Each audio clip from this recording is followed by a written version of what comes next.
Our lesson today is from Ecclesiastes chapter 3 through chapter 5, verse 7. And as I reminded us in class last Sunday, God said in His Word, it speaks to each of us as individuals. And as we read it, study it, and meditate on it, He expects us to show Him that we heard Him speak and respond with a specific intention to obey Him. So for this lesson, be prepared to tell God what your intended response is. And for accountability, tell someone else of your intention. In November 1962, the number one hit on the country and western charts was Hank Snow's recording of "I've Been Everywhere, Man." Been to Reno, Chicago, Fargo, Minnesota, Buffalo, Toronto, Winslow, Sarasota, Wichita, Tulsa, Ottawa, Oklahoma, Tampa, Panama, Mattawa, La Paloma, Bangor, Baltimore, Salvador, Amarillo, Tocopilla, Barranquilla, and Padilla. Last week we studied one of King Solomon's songs. I've tried everything, man. I've tried work and wealth, good food and drink, women, power, pursuit of knowledge, gardens, buildings, collections of curio objects, art, music, amusement, slaves, servants, horses, chariots. And though frustrated by his inability to understand how all he experienced explains the key to life's satisfaction, Solomon responds in faith by choosing to enjoy life as a gift from the Creator and live it responsibly as one who must someday give an accounting. But he says there's a time for everything. So we now come to the third chapter where Solomon continues his search for continued happiness by looking at the uncertain changes in the seasons of life. So we begin in chapter 3. There is an appointed time that's a creation of God. We know in the fullness of time, God sent forth His Son, made of a woman, made unto the law, to redeem us who were cursed by the law. That's Galatians chapter 4, verses 4 and 5. And in Revelation 1, verse 3, blessed is the one who reads the words of this prophecy, and blessed are those who hear, and those who keep what is written in it, for the time is near. So time is of the essence of all of God's purposes and plans in our life. So there's an appointed time for everything. The beginning, the duration, and the end have been set or predefined, have been determined by God, and a season for every activity under the heavens. So everything that happens in the world happens at the time God chooses. And as is customary in Ecclesiastes, Solomon began this section by stating his thesis. And then he proceeds to illustrate and to prove that it's true. And he'll do that in verses 2 through 8.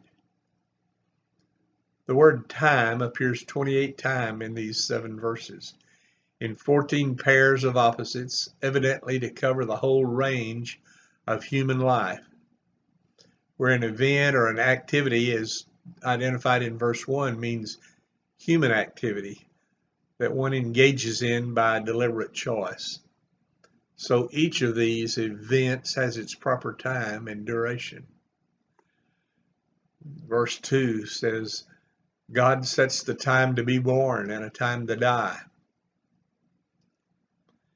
In the city of Basra, which is down in the southern part of the Euphrates River, what is now Jordan, there was the story of a servant who came to his master in the morning and said, "Oh, master, master, I saw death on the street of Basra this morning, and he looked at me.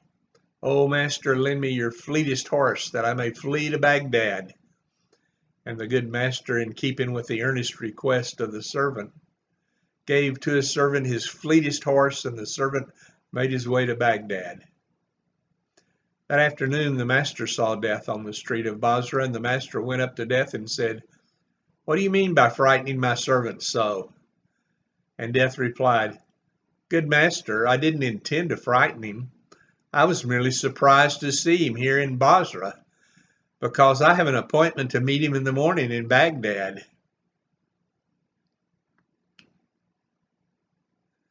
Verse 2, a time to be born and a time to die, a time to plant and a time to uproot, a time to kill, a time to heal, a time to tear down and a time to build, a time to weep and a time to laugh, a time to mourn and a time to dance, a time to scatter stones and a time to gather them, a time to embrace and a time to refrain from embracing, a time to search and a time to give up, a time to keep and a time to throw away, a time to tear and a time to mend.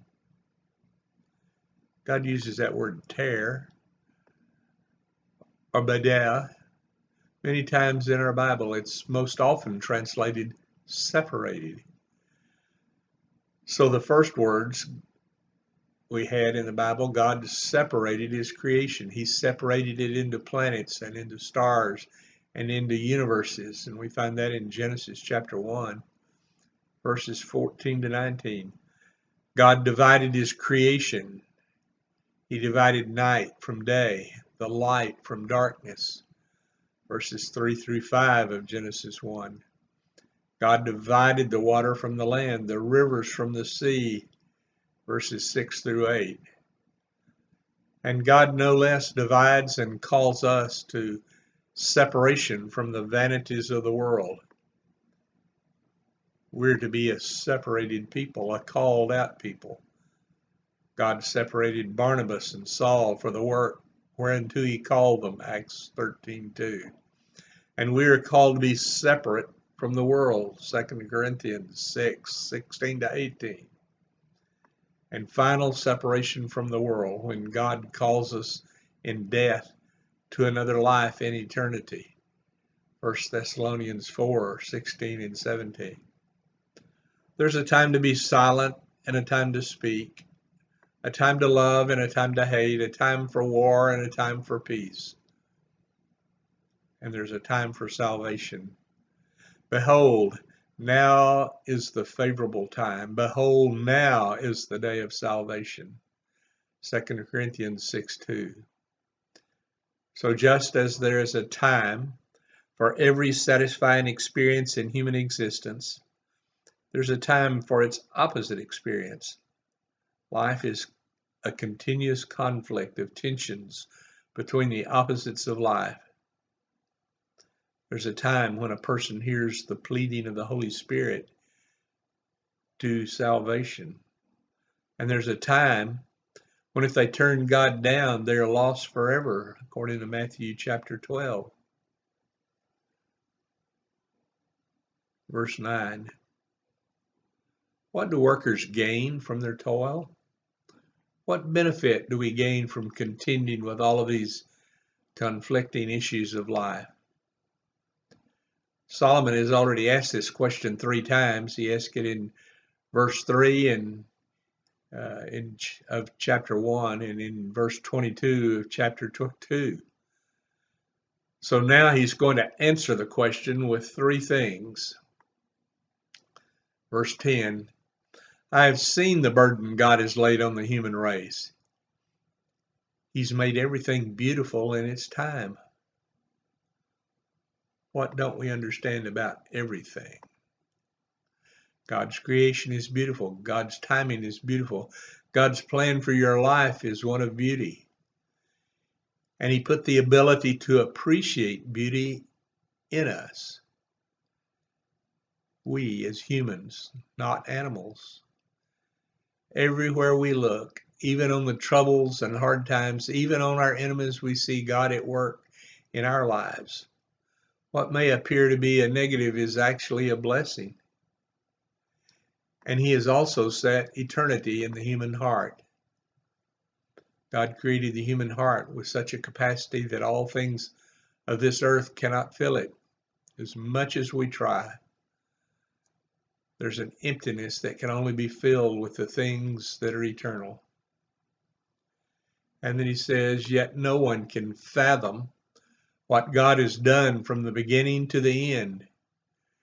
And God puts mystery in our life so that after every revelation, we find a new mystery. a new discovery, a new delight. We develop a new appreciation of the life of faith. And there are revelations that come only from God. So now we know that the seasons of life are in God's timing. And we just reviewed what man gets out of his hard work living life. Now Solomon's going to give us 3 things that explain God's purpose for his plan. Verse 12, I know that there's nothing better for people than to be happy, that is, have joy, be blessed, and to do good while they live. And in Matthew, in the Beatitudes, Christ tells us how to be happy and blessed. Blessed are the poor in spirit, for theirs is the kingdom of heaven.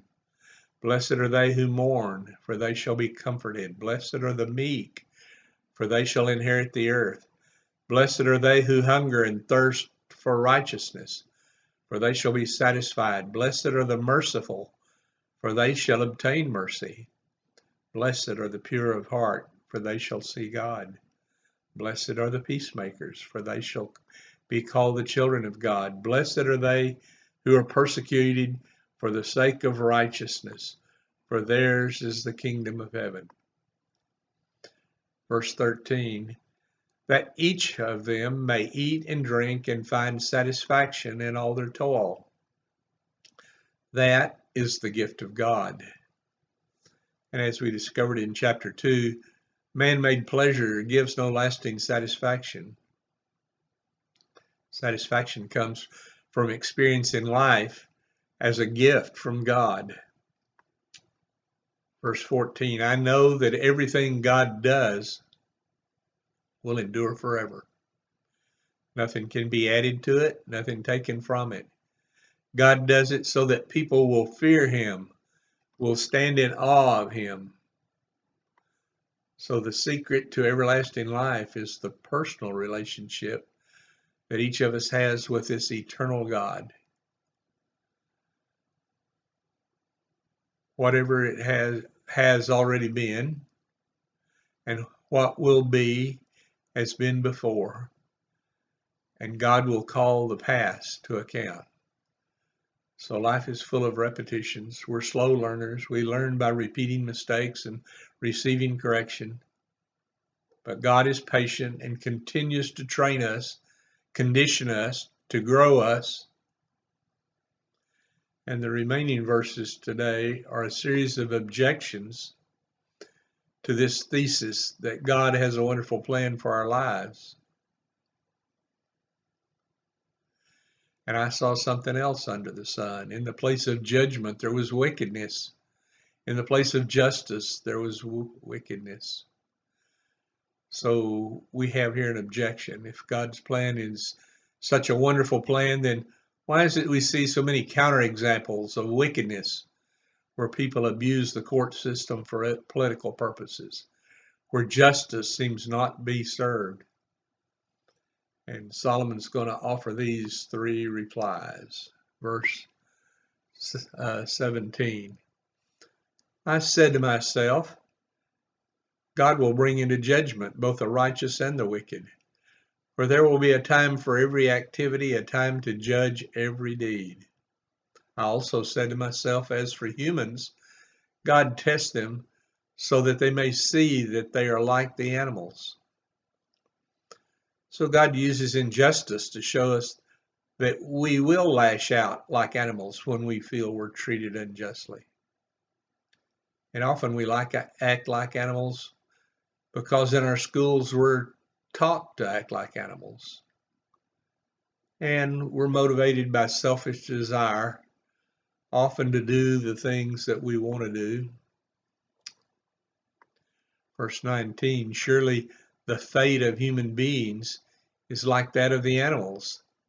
The same fate awaits both of them. As one dies, so dies the other. All have the same breath.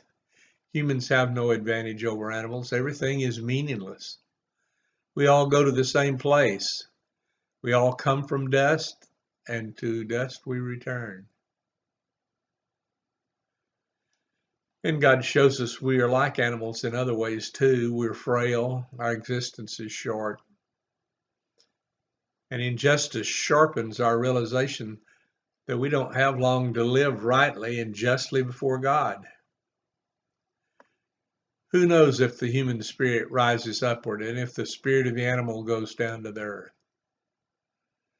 Now, that's not a question searching for an answer, but it draws attention to the answer we know. God knows that the human spirit rises upward and that the spirit of the animal goes down into the earth. And man knows this by revelation. In the context of Solomon's writing, this is not something that man can determine by examination of things on earth. There are things that his scientific method can't answer.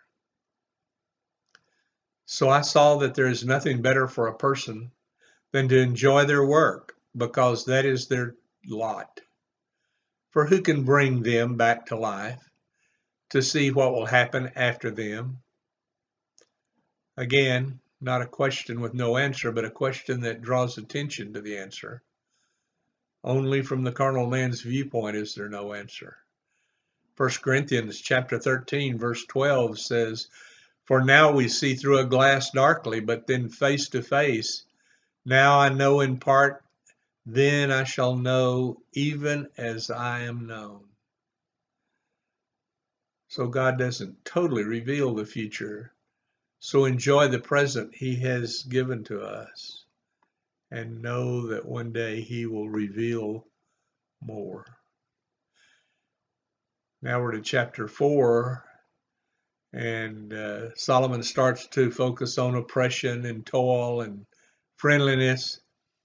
Verse 1, "Again I looked and saw all of the oppression or injustice that was taking place under the sun." Again, we have this objection. How can this be God's perfect plan with all of the oppression in the world? "I saw the tears of the oppressed, and they have no comforter. Power on the side of the oppressors, and they have no comforter.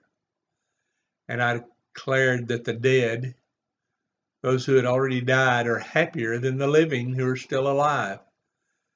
But better than both is the one who's never been born, who's never saw the evil under the sun. And I saw the toil and all the achievements spring from one person's envy of another. This too is meaningless, a chasing after the wind." So we have this other objection. How can God's perfect plan, with all of this human conflict, due to envy? It's a myth in Solomon's time, and it's a myth still today, that life is somehow a competition. The hurry in life to outdo someone else, he says, is chasing after the wind. Fools fold their hands and ruin themselves.